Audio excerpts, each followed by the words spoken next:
ఆదేశం ఇవ్వడం జరిగింది.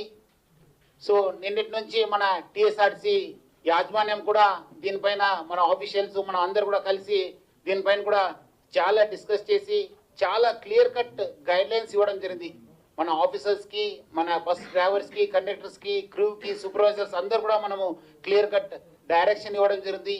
ఈ స్కీము మన పల్లె వెలుగు బస్సెస్లో, మన ఎక్స్ప్రెస్ బస్లో, సిటీ ఆర్డినరీ బస్లో, సిటీ మెట్రో బస్లో ఇది మనము ఒక ఇంప్లిమెంట్ చేయడం జరుగుతుంది. ఇది ఇన్సైడ్ ది స్టేట్ బోర్డర్స్ దాకా ఇది ఫ్రీ ట్రావెల్. ఇది వయస్సు లేకుండా ఎవరు ఎలిజిబుల్ ఉన్నారు వాళ్ళందరూ కూడా ఇవ్వడం జరుగుతుంది. అదేవిధంగా థర్డ్ జెండర్ కూడా మనము ఈ యొక్క ఫెసిలిటీ కూడా ఎక్స్టెండ్ చేయడం జరుగుతుంది. సో ఇది మన స్టేట్ బోర్డర్స్ అన్ని దగ్గర కూడా మనం ఇది ఒక ఇంప్లిమెంట్ కావడం జరుగుతుంది.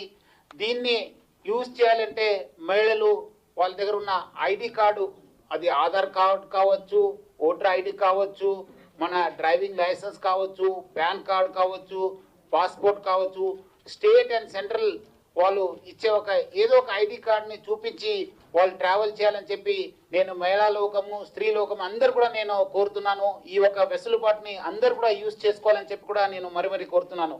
దీని ట్రావెల్ చేసేదానికి ఏం లిమిట్స్ లేదు. ఎన్ని కిలోమీటర్స్ అందరూ తిరగొచ్చు, ఎక్కడాదరూ ఎక్కొచ్చు, ఎక్కడాదరూ దిగొచ్చు, ఎవరు కూడా మీకు అడగరు. ఇదంతా మొత్తం ఫ్రీ ట్రావెల్. సో అదేవిధంగా ఎవరెవరు ట్రావెల్ చేస్తారో వాళ్ళందరూ కూడా జీరో టికెట్ ఇష్యూ చేయడం జరుగుతుంది.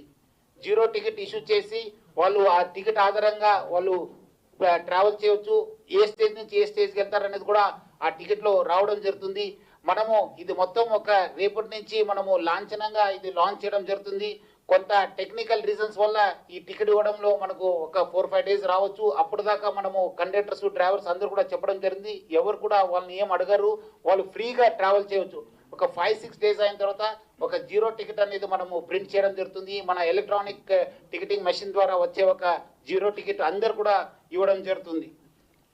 ట్రావెల్ చేసే నంబర్ పైన మనము ఆధార చేసుకొని మనము ప్రభుత్వ దగ్గర కూడా మనము ఇది తెలియపరుస్తాను.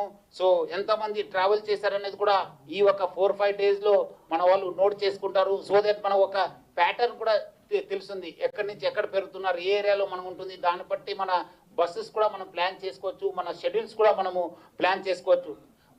ఇది ఎందుకంటే చారిత్రాత్మక నిర్ణయం కావడంతో మన సిబ్బందిని కూడా మనము తయారు చేయాల్సిన బాధ్యత యాజమాన్య పైన ఉంది. అందుకు మన సీనియర్ ఆఫీసర్స్ ఈరోజు తెల్లారే 7 o'clock మన ఫస్ట్ షిఫ్ట్లో ఉన్న మన ఆఫీసర్స్, మన డ్రైవర్స్, కండక్టర్స్ అందరూ కూడా జూమ్ కాన్ఫరెన్స్ ద్వారా దాదాపు 20,000 మందిని నేను అడ్రస్ చేయడం జరిగింది. మా ఆఫీసర్స్ కూడా అడ్రస్ చేసి ఈ స్కీమ్ పైన అవగాహన తీసుకోవడం జరిగింది. వాళ్ళ దగ్గర ఉన్న డౌట్స్ కూడా క్లియర్ చేయడం జరిగింది. మళ్ళీ వాళ్ళందరూ కూడా ప్రచారం చేయాలి. ఈరోజు వచ్చే మహిళలందరూ కూడా చెప్పాలి, రేపటి నుంచి ఈ స్కీమ్ లాంచ్ అవుతుందని కూడా మనం అందరూ కూడా చెప్పడం జరిగింది. మళ్ళీ మధ్యాహ్నం 2 గంటలు కూడా ఇంకోటి షిఫ్ట్లో ఉన్న దాదాపు 20,000 మంది కూడా మళ్ళీ అడ్రస్ చేయడం జరిగింది. సో ఇట్లా మన ఆఫీసర్స్, క్రూ, మన సూపర్వైజర్స్, డ్రైవర్స్, కండక్టర్స్ అందరు కూడా ఈ స్కీమ్ పైన కూడా మనము వాళ్ళకు తెలియపరచడం జరిగింది, అవగాహన తీసుకోవడం జరిగింది. ముఖ్యంగా మన సిబ్బంది కూడా చెప్పడం జరిగింది. ఎందుకంటే మొత్తం రాష్ట్రంలో ఉన్న మహిళా లోకం అంతా ఎదురు చూస్తున్న ఈ స్కీము.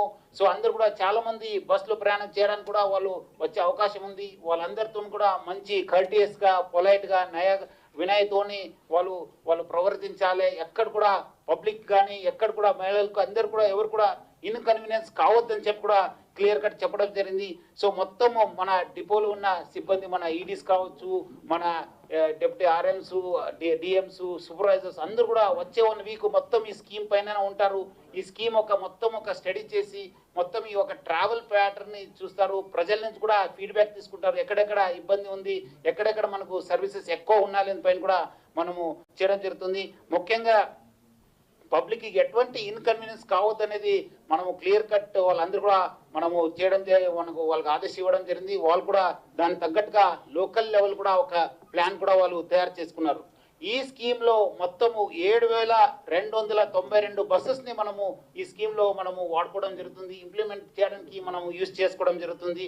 సో మొత్తము ఇప్పుడు దాకా ఆల్మోస్ట్ మనము 40% ట్రావెల్ ఉంది. మన ట్రావెల్ ప్యాటర్న్ చూస్తే మొత్తం జరిగే ట్రావెల్ ప్యాటర్న్లో 40% ఇప్పటిదాకా మహిళలు మా బస్సులో ప్రయాణం చేస్తున్నారు. ఇది వచ్చే రోజు దాదాపు 55% దాకా వెళ్ళే అవకాశం ఉంది. దాని తగ్గట్టుగా మా షెడ్యూల్స్ కూడా మనము ప్లాన్ చేయడం జరుగుతుంది. దానివల్ల కూడా యాజమాన్యానికి కూడా ఒక దాదాపు 3,000 కోట్ల రూపాయల భారం పడే అవకాశం ఉంది. సో మొత్తం ఈ వచ్చే ట్రావెల్ ప్యాటర్న్ కావచ్చు, వచ్చే వాళ్ళు మహిళలు ట్రావెల్ చేసిన ఒక కిలోమీటర్స్ బట్టి మనము గవర్నమెంట్ కూడా మన ఒక టికెట్ని రేస్ చేసి ఈ మొత్తం ఈ స్కీమ్లో ఖర్చు అయింది మొత్తం రీఎంబర్స్ చేయడానికి కూడా మనం రిక్వెస్ట్ చేయడం జరుగుతుంది. ఇప్పుడు దాకా మన దాదాపు ఆల్మోస్ట్ మనము రోజువారీ ఆదాయం 14 కోట్ల రూపాయలు ఉంది. సో ఇంకా వచ్చే రోజు నుంచి మన 50% ఆటోమేటిక్లీ తగ్గిపోవడంతో ఆల్మోస్ట్ మనము విల్ బి 7 crores దాకా వస్తుంది. సో ఈ గ్యాప్ని మనము గవర్నమెంట్కి రిక్వెస్ట్ చేయడం జరుగుతుంది. గవర్నమెంట్ కూడా చాలా సానుకూలంగా స్పందించింది. ఎందుకంటే వాళ్ళు కూడా చెప్పారు డెఫినెట్లీ మనము రీఎంబర్స్ చేస్తానని చెప్పి. దీనివల్ల కూడా మనకు మంచి అవుతుంది. వచ్చే రోజు కూడా ఎందుకంటే ఇది ఎట్లా పెరుగుతుంది అనే పైన కూడా మనము ప్లాన్ చేస్తున్నాం. ప్యాటర్న్ కూడా స్టడీ చేసి ఆల్రెడీ మనకు మంచిది ఏమంటే 2 సంవత్సరంలో యాజమాన్యం కూడా బస్సెస్ కూడా తీసుకోవడం జరిగింది. అందరూ కూడా తెలుసు దాదాపు మనము 776 బస్సెస్ని ఫస్ట్ ఫేజ్లో కొనడం జరిగింది. ఇప్పుడు వచ్చే రోజు కూడా 1,050 కొత్త బస్సెస్ యాజమాన్యకు రావడం జరుగుతుంది. దాని తోడుగా 1000 బస్సెస్ ఎలక్ట్రికల్ బస్సెస్ కూడా మనము గ్రాస్ కాస్ట్ కాంట్రాక్ట్ బేసిస్ పైన మనము తీసుకోవడం జరిగింది. దానివల్ల సిటీకి ఒక 500 ఎలక్ట్రికల్ బస్సెస్ వస్తావు, ఒక రూరల్ ఏరియాలకు కూడా ఒక 500 బస్సెస్ రావడం జరుగుతుంది. ఈ వల్ల కూడా మనకు మంచి బస్సెస్ కూడా ఆగ్మెంట్ కావడం జరుగుతుంది.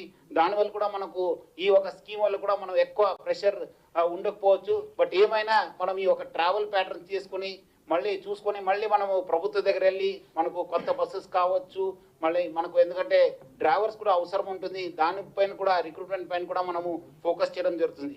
సో ముఖ్యంగా ఈ స్కీము చాలా మంచి స్కీము, ప్రజలందరూ కూడా యూజ్ చేసుకోవాలి. యాజమాన్యము మీరందరూ కూడా చూస్తుంటారు 2 సంవత్సరాల నుంచి ప్రజల సంక్షేమ కోసము, ప్రయాణికుల సంక్షేమ కోసం చాలా కట్టుబడింది. వాళ్ళ సంక్షేమ కోసం అనేక ఇనిషియేటివ్ని ప్లాన్ చేయడం జరుగుతుంది. ఈ స్కీమ్ కూడా వాళ్ళందరూ కూడా ఆదరించాలి.